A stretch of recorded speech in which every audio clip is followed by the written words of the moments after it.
I've found a new way to draw back my curtains using magnets. Check it out.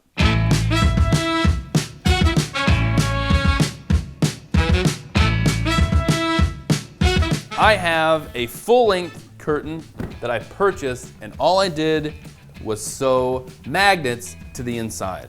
This curtain is about 80-ish inches long because I wanted it to just touch the floor.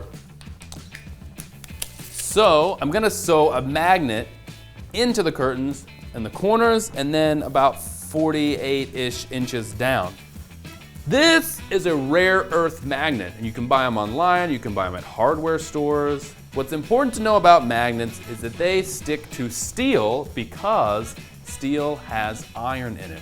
Magnets only stick to 3 metals: iron, nickel, and cobalt. That's it. No brass, no copper, iron, nickel, and cobalt. And I'm gonna take my seam ripper. If you've never used one of these, what it's for is to pick the thread and then to cut the thread, or this little ball you can twist and pull out.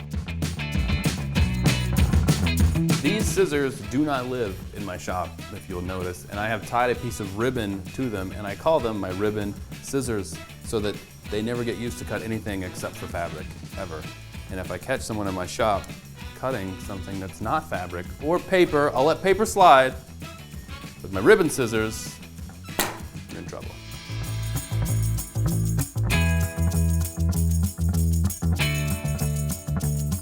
A magnet inside of a piece of fabric, you could make curtains, you could make a closet cover or a room divider. This concept could be applied to anything. So get those wheels turning. I happen to have this 3/4 inch brass tube.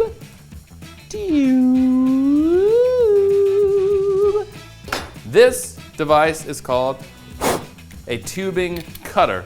And the way it works is it's got these balls in here, or bearings, I guess. It's got these bearings inside, and you screw this up to the size of what you want it to be, and you twist it around. I'm gonna show you.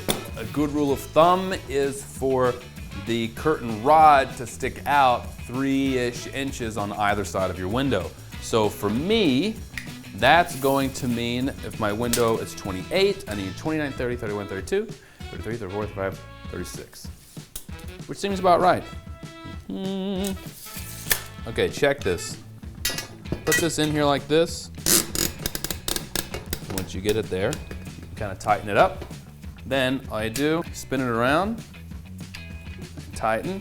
Just tighten it a little bit each time you go around, and then it breaks.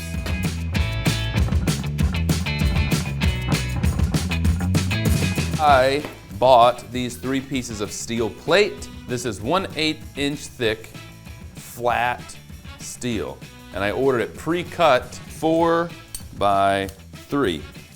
When steel is cut, a lot of times it has this little edge on it, and that's called a burr. We're gonna get that off using a file. You hit it on the edge like this, and you'll see it pop off like that, and then you just keep cleaning it down. So if you want to clean steel, the best way to really sand anything flat, and I do my wood pieces the same way, take your sandpaper and put it on a flat surface like so, and instead of holding this thing down and trying to do this, you put this piece down and you put your steel on it and you move this on your sandpaper, and that will keep it flat. So you get a nice, even sort of sanding. You'll get this like kind of satiny looking finish. This sandpaper is 180 grit. So the way sandpaper works is the smaller the number, the rougher the sandpaper, because the number comes from how many parts per se are in a square inch of sandpaper. So 180 grit paper would have, in theory, 180 parts per inch. So if you had 1,000 grit paper, then you would have 1,000 parts per inch per se. So the parts get smaller and smaller and smaller and smaller. So with smaller parts, makes smoother. So if you had a 1,000,000 grit sandpaper, which I don't think exists, but if you did, it would be like super smooth. And if you had 10 grit sandpaper, which does exist, it's more like a thick grinding, it looks like a jagged piece of a cliff. So the lower the number, the more aggressive the paper, the higher the number, the smoother. I want to put 2 holes, which is plenty. And I'm going to use my punch. This is the punch. It's used to mark a little indention on your plate so that when your drill bit sits in it, it doesn't try to move around.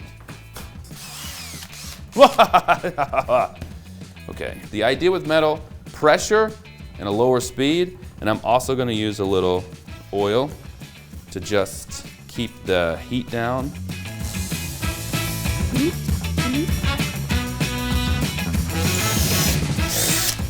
Straight through steel, baby! Right, so you can use a paint or some sort of bonding epoxy to cover this, but there is also darkening patinas. Before I do this, you'll notice I put on gloves and I put on glasses because it's chemical. I don't even know what is in it. I could probably read it. Blah, blah, blah, blah, blah, blah, blah. Yeah. It's chemical. Be smart. Just saying. There it is. And I'm going to just make sure that it's covered. And I'm gonna dab it off. The reason that I'm dabbing it off is because I've done this before. And if you just wipe it off, the puddles of the chemical will leave streaks. So if you dab it off and then sort of let it dry, then you can wipe it off and it won't be streaky. That's it. It looks good.